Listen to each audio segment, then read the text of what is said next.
Allô, moi c'est Judith, je suis orthophoniste et je travaille avec les gens qui bégayent depuis 2008. Et moi, c'est Geneviève, je suis candidate au doctorat en sciences de l'orthophonie et je suis une adulte qui bégaye. Vous écoutez Je suis un podcast, un espace pour parler du bégaiement sous toutes ses formes, sans tabou.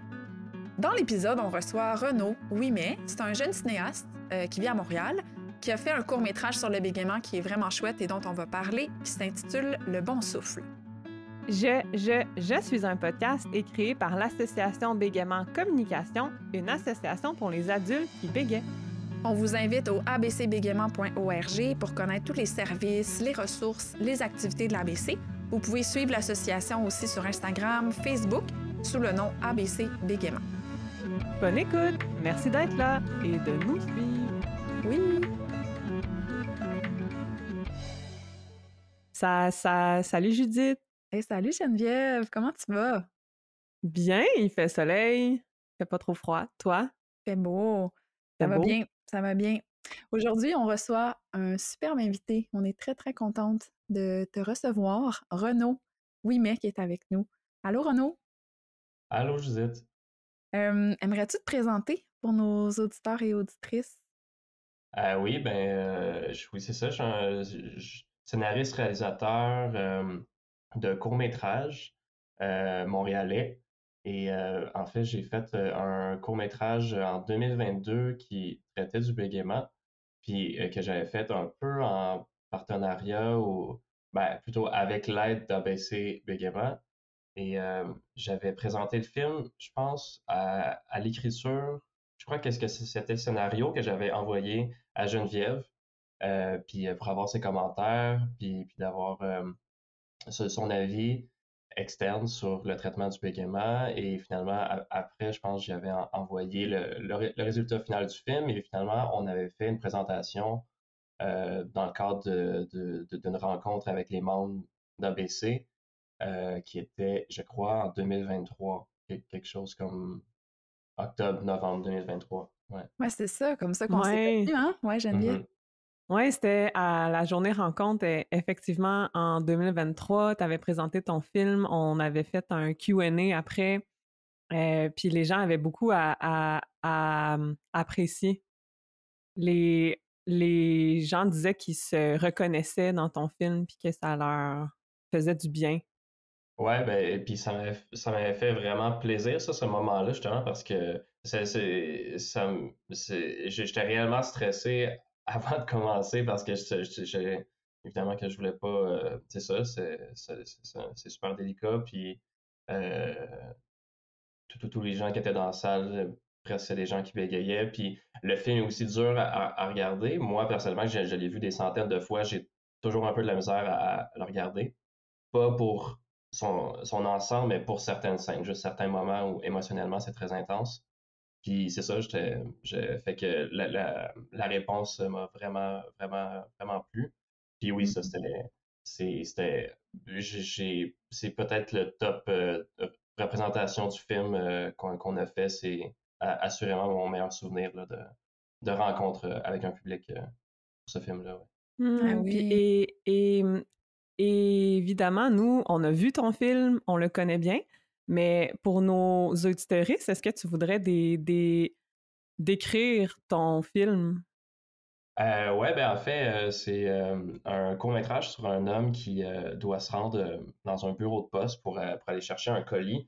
Puis il fait le choix au tout début du film de laisser son portefeuille puis son papier de livraison dans la voiture pour se forcer à se présenter, dire son nom, puis d'aller chercher son colis par lui-même sans se fier sur juste les informations qu'il aurait pu donner à la commis.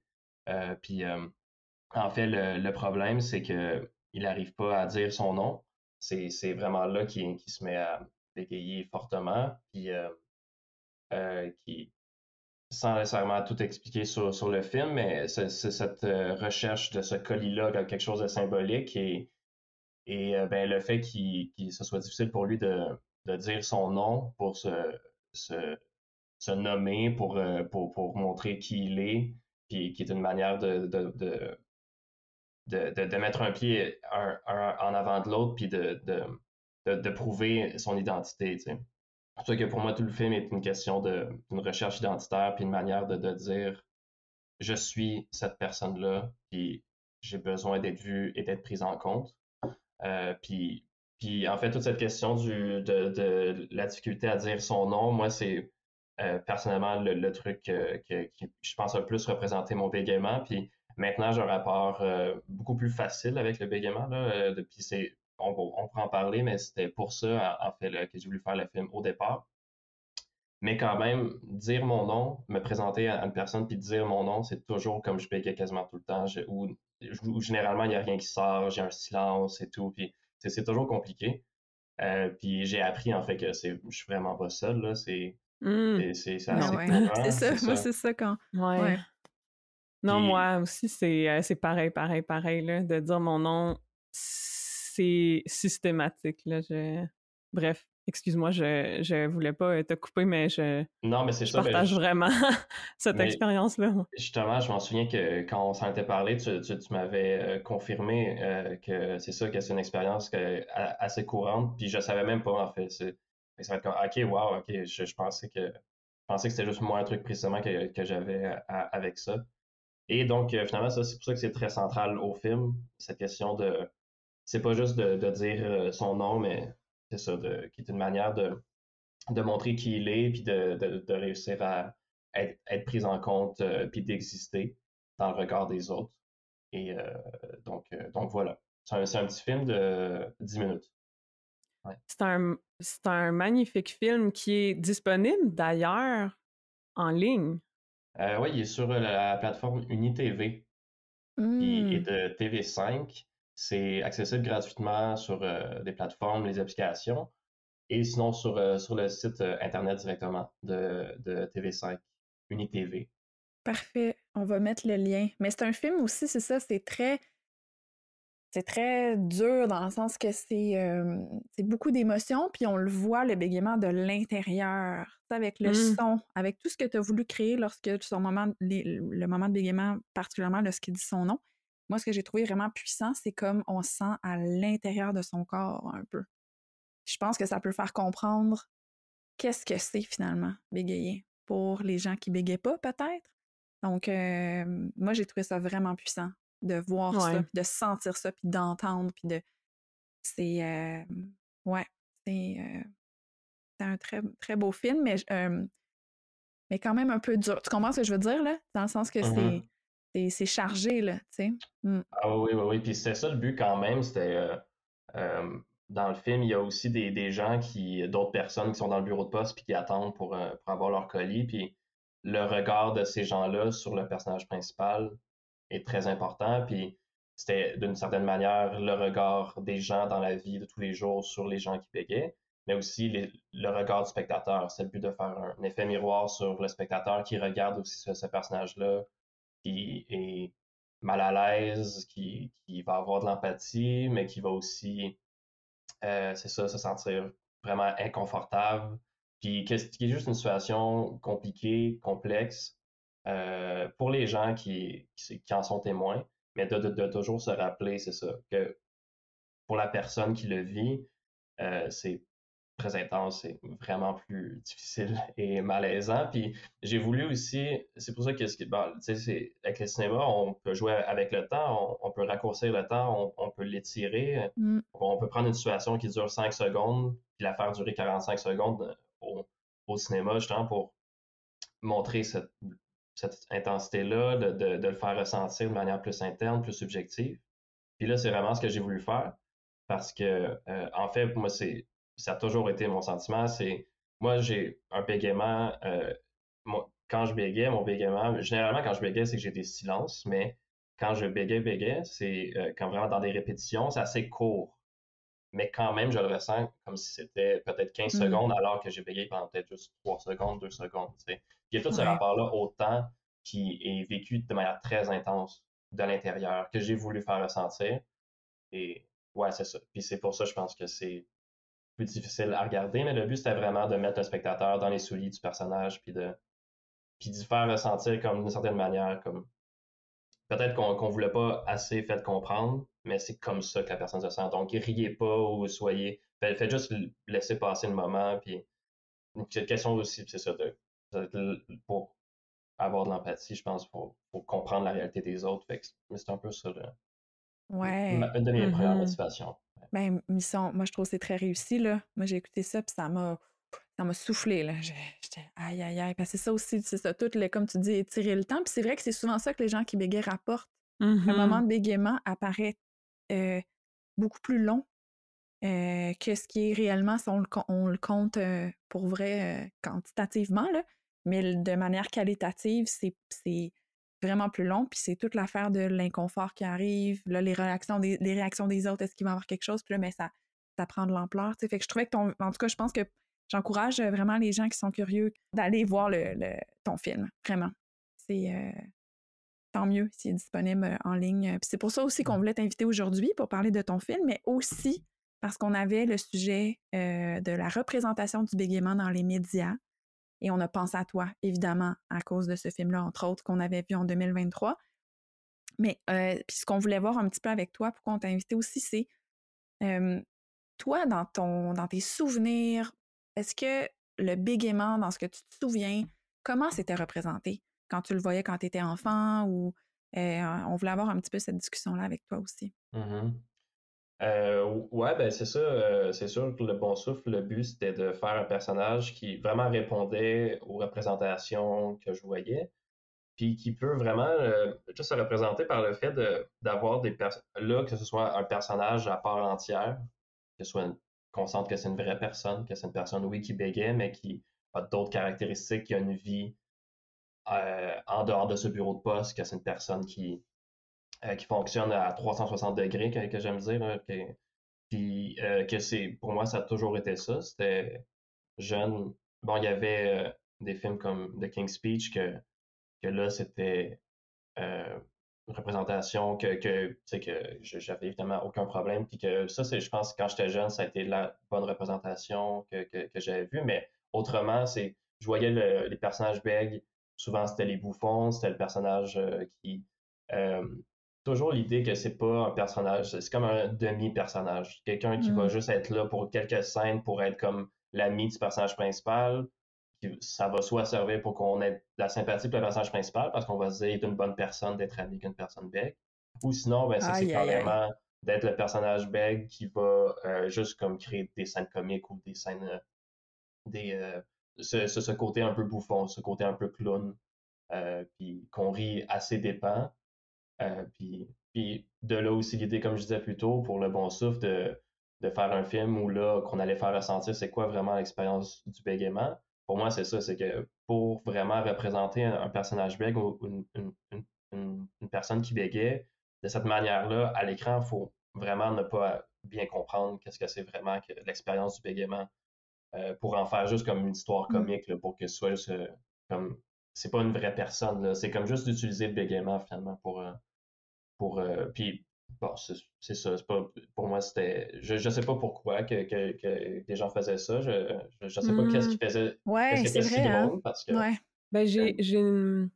Pardon, je t'ai coupé. j'allais dire, en fait, c'est ça. Je sais pas qu'est-ce qui rend ça si drôle pour les gens parce que, par exemple, quelqu'un qui, dans le cas d'une personne qui bégait, c'est une personne qui a plus de difficultés à parler. Qui est comme un truc de base quotidien qu'on fait toujours, tu sais, un peu comme respirer, marcher, puis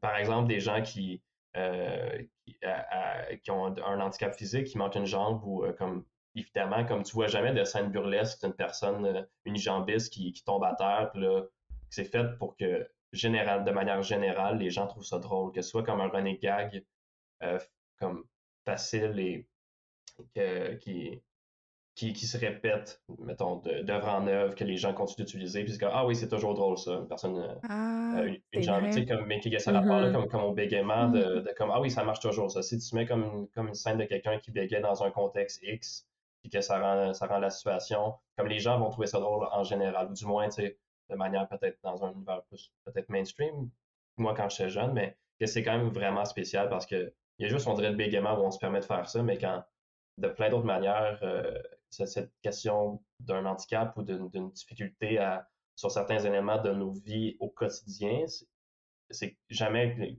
que je vois de représentation où on va en rire, alors que le bégaiement, c'était très permis. J'ai peut-être une piste de réflexion par rapport à ça. Je pense que c'est...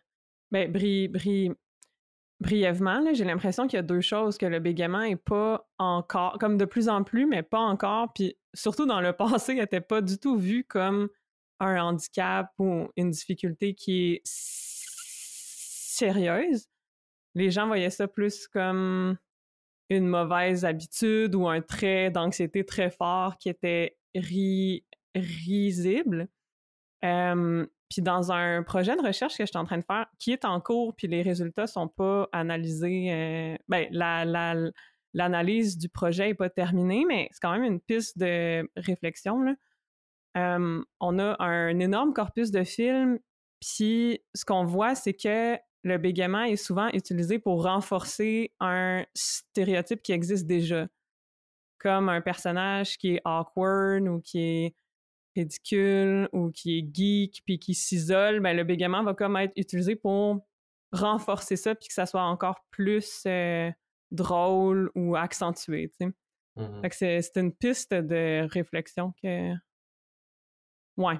Fait que, tu sais, l'idée, Renaud, c'est de faire ton film pour rajouter une représentation qui est plus vraie, qui est plus authentique du bégaiement, pour essayer de contrer ça aussi, puis un peu d'informer. Il y a un peu un aspect informatif, puis pour les gens, tu sais. Puis Geneviève aussi, tu as des actions que tu fais dans ton travail, dans ton doctorat par rapport à ça, tu sais, par rapport au court-métrage qu'on va discuter aussi. Fait que, tu sais, c'est ça, l'idée, c'est comme de rajouter des briques au mur, là, essayer de rajouter des représentations qui sont plus vraies, plus réalistes, qui sont moins basées sur des mythes, sur des préjugés du bégaiement. Fait que... Je reviens à la production de ton film. L'acteur dans le court-métrage qui joue le rôle principal, donc qui joue le rôle de la personne qui bégait, n'est pas une personne qui bégait. Puis c'est toi qui l'a coaché à jouer du bégaiement. Puis on voit cette pratique-là de plus en plus. Là, il y a l'acteur américain Mark Winsky, par exemple, qu'on a mentionné à quelques reprises au podcast, qui est un acteur qui bégait, qui, lui, va coacher des acteurs qui bégaient pas à jouer des rôles qui bégaient. Comme là, il a fait ça récemment dans la série The Penguin avec... je me souviens plus du nom de l'acteur, Ryan Phillips. Ouais, on pourrait mettre le lien dans les réseaux sociaux de Mark Winsky, on parle. Ah, c'est... Renzi Phillips. Ah oui, c'est ça. J'ai comme... Merci, Renaud. Merci, Renaud. Merci. Toi, c'est... comment t'as vécu ça, cette expérience de coaching en bégaiement? Ouais, ben... C'est un contexte un peu particulier parce que ça, c'était un bon ami à moi qui est un acteur, puis qui avait joué dans tous mes autres films avant, puis ça qui me connaît très très bien, puis avec qui j'étais habitué de travailler. Puis c'est ça, fait que tu sais, pour moi, la direction, dans son cas, avec n'importe quel acteur, ça n'aurait pas été de juste de dire voici comment bégayer, puis quand tu joues ta scène, il faut que tu bégayes de cette manière-là. La première chose la chose la plus importante, on parlait plutôt de qu'est-ce qui se passe à l'intérieur. Puis lui savait qu'est-ce qui se passe à l'intérieur parce qu'il me côtoyait depuis des années. Il m'a vu bégayer. Il m'a vu bégayer seul avec lui, puis il m'a vu bégayer avec d'autres gens. Il m'a vu bégayer différemment dans un cadre de tournage quand il y a plus de stress ou quoi que ce soit, tu sais. Puis donc, juste c'est ça, le fait qu'on était des bons amis puis qu'on se connaît depuis longtemps, il y avait une sorte de facilité où cette authenticité-là que je recherchais, je savais qu'il allait pouvoir l'avoir assez facilement parce qu'il allait pouvoir se fier sur mon expérience. Il allait pouvoir se fier sur ce qu'il a vu de moi, puis après ça, de quelle manière que j'y en parlais. Exemple, le rapport au temps, ça, on en a parlé, tu sais, pour cette intensité-là qui est vécue dans un moment de bégaiement. Donc, c'est ça, pour moi, c'était vraiment plus ça. La direction passait vraiment, vraiment beaucoup par ça. Puis dans l'idée de l'impuissance, le mélange, juste comme le mash-up de plein de sentiments qui arrivent en même temps pendant un bégaiement, Mhm. c'est comme de l'impuissance, de la frustration, il peut y avoir de la honte aussi, et puis il y a juste quelque chose de juste très injuste du moment pendant que tout court quand tu bégaies. En tout cas, moi, c'est comme ça que je le vis tout le temps. C'est juste Mhm. pourquoi c'est aussi compliqué. Puis c'est aussi d'ailleurs pour ça que j'ai un rapport maintenant beaucoup plus sain et facile avec le bégaiement. Puis on peut en parler, mais c'était ça la raison première de faire le film. C'était dans ce changement-là que j'ai eu, qui a été une acceptation qui est arrivée après des années. Euh, puis que ça a juste été, en fait, pendant la pandémie, le fait de voir beaucoup moins de gens au début de la pandémie, j'avais perdu la lourdeur quotidienne du fait de toujours faire attention à ne pas bégayer puis ça faisait Ouais. tellement du bien, puis je me disais comme c'est absurde que je vive ma vie toujours avec cette difficulté à parler. Tu sais. La difficulté à toutes les fois que j'entre en contact, d'avoir toujours cette pression-là. Puis, en fait, juste de se libérer de ça, pour moi, ça fait un énorme changement sur ma parole, mon rapport avec le bégaiement. Puis, de là est venu, en partie, de là est venu le processus d'acceptation. Et donc, c'est par des explications comme ça pour l'acteur que la direction s'est vraiment fait. Après ça, concrètement, pour les questions de bégaiement, je lui envoyais des exemples de choses que je voyais sur YouTube, Hmm. divers exemples de bégaiement d'autres, des bégaiements plus légers, des bégaiements plus accentués. Puis c'était comme on jazz avec ça, puis on essaie de voir qu'est-ce qui nous convient. Mhm. Puis on a fini par choisir en fait un bégaiement qui allait être plus chuchoté, puis qui allait être plutôt que d'aller dans, c'est ça, comme un bégaiement très expressif, qu'au contraire que ça allait être. On savait que la caméra allait être très proche du personnage, puis que ça allait être très Mhm. intense ce qu'elle allait vivre. Puis c'est cette manière de chuchoter doucement euh, presque tranquillement. Ça nous permettait d'aller plus facilement à l'intérieur du personnage puis du sentiment qu'il avait pendant le bégaiement. Mais donc c'est ça, puis c'est ça, puis c'est sûr c'est un bonus s'il y a un acteur qui bégaye puis que c'est le bon acteur pour ton personnage.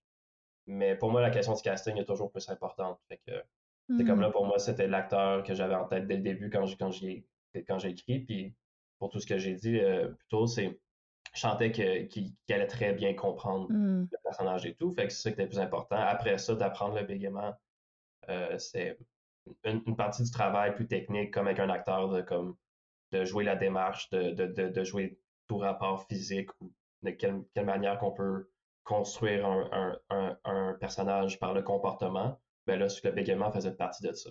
Mais qu'autrement, c'est quelque chose qu'on peut faire par de quelle manière l'acteur va parler, de quelle manière il va bouger ou faire certains gestes ou certains tics pour représenter de manière physique le personnage. Ben là, jusque là, on a fait ce travail-là pour le bégaiement précisément. Ouais. Hey, moi, j'ai une question. Hmm. Est-ce que ça a changé quelque chose à votre relation? Le fait de faire le bon souffle en tant qu'ami, est-ce qu'après ça, vous avez vu une différence entre vous Ah deux, ben, là? oui, oui. Ben, ouais, ouais, c'est ça, ben, c'est sûr. Mais il y a juste quelque chose, ouais, il y a comme une sorte de compréhension. C'est comme un petit truc intime qu'on a vécu à deux là. Ouais, c'est sûr. Moi, ça m'a toujours touché, puis ça me touche beaucoup à toutes les fois que je le vois, parce que le film, je veux dire, de voir Arnaud précisément le jouer, parce que pour moi, je vois vraiment un geste comme c'est un travail empathique qu'il a fait. Là. Comme pour être si bon que Mhm. ça, c'est parce qu'il a vraiment essayé il a vraiment essayé de comprendre ce que je vivais vraiment. Fait que ouais, c'est ça, c'est sûr. C'est quelque chose de.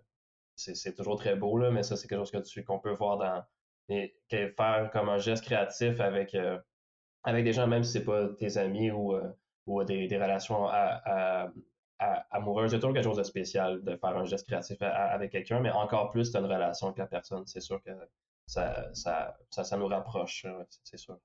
Mhm. Hmm. Moi, j'avais Wow. une question similaire, mais sur toi-même. Est-ce que produire ce film-là a changé quelque chose en toi? Puis on en a parlé un peu en sous-entendu ou en effleurant pendant notre conversation, mais je suis curieuse de poser la Ouais, ouais. question officiellement. Ben oui, ben en fait, justement, je pense que c'est quand on a présenté le film, en 2023 à la rencontre d'ABC que j'ai comme réalisé. Là, ça faisait un petit bout que le film était fini. Ça faisait déjà comme plus d'un an qu'on avait fini le film et qu'il avait commencé le parcours en festival et tout. Donc, j'avais une distance déjà avec le film. J'étais déjà plus vraiment avec le film. J'avais d'autres choses en tête et tout. Puis là, d'y revenir un an plus tard comme ça m'a fait réaliser en fait à quel point que cette expérience-là a comme été une forme de closure pour moi, Hmm. pour ce processus-là dans mon propre rapport avec le bégaiement. Puis, mais sur le coup, c'était pas du tout ça l'ambition, c'était plus de faire un film sur quelque chose d'authentique, de personnel, puis que je savais que j'allais être capable je pensais être capable de faire un film sur ce type de personnage-là qui vit ce type de difficulté-là de manière authentique. C'était vraiment ça le but. Mais après ça, j'ai réalisé qu'entre-temps, ça fait une sorte de, c'est ça, comme une forme de euh, c'est comme été comme une sorte de preuve concrète de ce processus d'acceptation-là que j'ai fait. Hmm.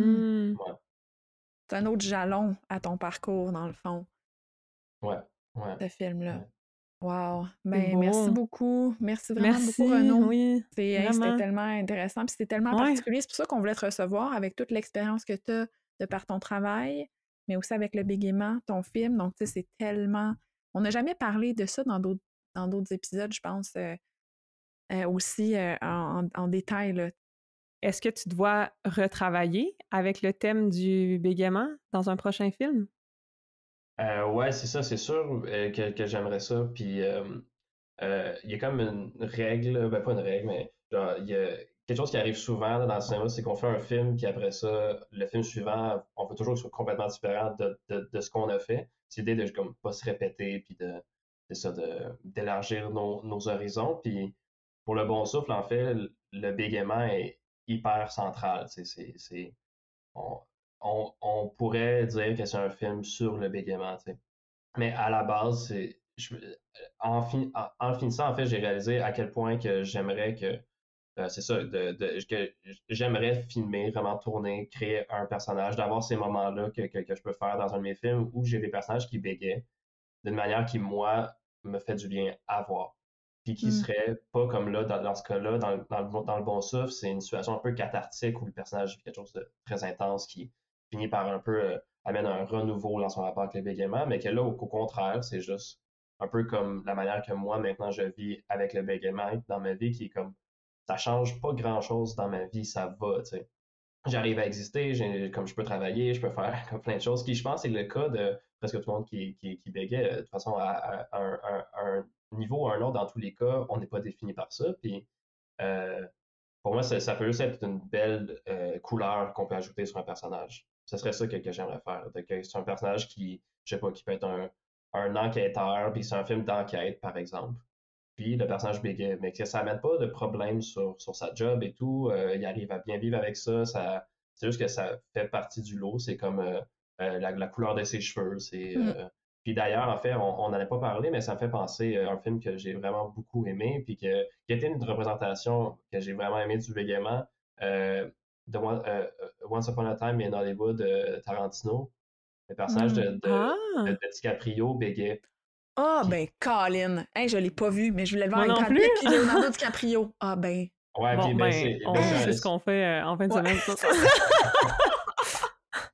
puis pour moi, c'était vraiment ça, comme le personnage, en fait, il est plein de choses. C'est un acteur, il est alcoolique, il a comme des problèmes dans sa vie. Tu sais, mettons, quand on parle des cordes, des couleurs qu'on peut donner au personnage. Puis j'ai même pas tant réalisé au premier visionnement, c'est après que j'ai remarqué, OK, ouais, il y a vraiment certains moments qui bégaient, tu sais, mais ça paraît quasiment pas, c'est jamais mentionné et c'est jamais ça pointé. Il n'y a jamais une question Mm. de comme ah, il bégait parce que ça ou ah, parce qu'il bégait, ça veut dire qu'il est comme ça.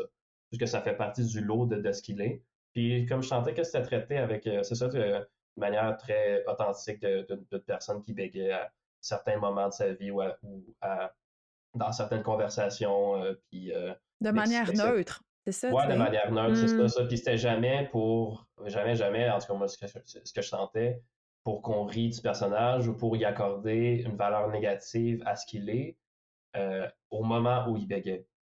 Puis même aussi pour comment rire, jamais. Pour moi, c'était comme Mm. juste comme une sorte de belle balance entre juste c'est une des choses qui le représente en tant qu'individu. Eh ben, génial. Puis, qu'est-ce qui s'en vient pour toi, Arnaud, en terminant?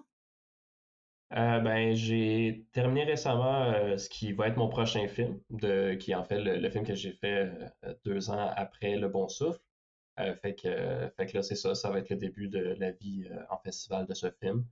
Et ben, entre-temps, je travaille sur d'autres films que je développe pour les prochaines années. Wow, c'est quoi ton film, là, celui présentement, là? Ah, c'est vraiment différent.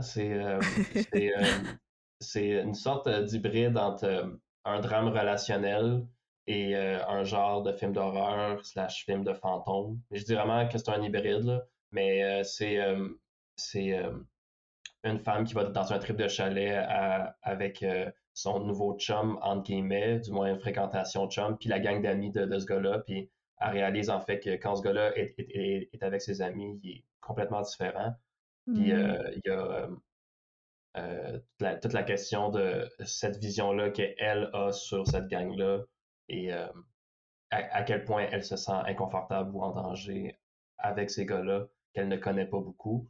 Puis c'est comme un film un peu dans le cadre un peu post-MeToo, réflexion post-MeToo sur le regard et surtout, en fait, le film joue pour le spectateur, à quel point le spectateur croit au point de vue que Sarah, le personnage principal, a sur cette gang-là. Qui est pour moi une réflexion sur tout ce qui s'est passé dans le MeToo, sur la difficulté que les gens peuvent avoir à croire aux paroles féminines. Ah ouais, moi j'ai peur juste à en parler, ça me fait peur. Moi aussi, super concept, ça promet. Cool, merci. On te souhaite une bonne tournée des festivals et productions de films. Comment il s'appelle ce film-là? Envolé. Envolé. OK. Ouais. On va suivre ça. On va te suivre, Renaud. Puis on promet aussi d'autres informations pour que les gens puissent te suivre. Super. Merci à vous deux pour l'invitation. Je suis super content de pouvoir faire ça avec vous. Nous aussi. Mais merci beaucoup. À la prochaine, Renaud. À la prochaine. Bye. Bye. Mais merci à tous et à toutes d'avoir écouté cet épisode de Je suis un podcast qui est créé par l'association Bégaiement Communication, une association pour les adultes qui bégayent. On remercie également à Alexandre Cadélis, adulte qui bégaye, qui s'occupe de la post-production des épisodes, ainsi que le conseil d'administration de l'ABC, de l'association Bégaiement Communication, qui révise et approuve le contenu. Si vous aimez Je suis un podcast, soutenez le projet en vous abonnant au podcast sur Spotify, Apple Podcasts, YouTube ou n'importe où vous l'écoutez. À la prochaine!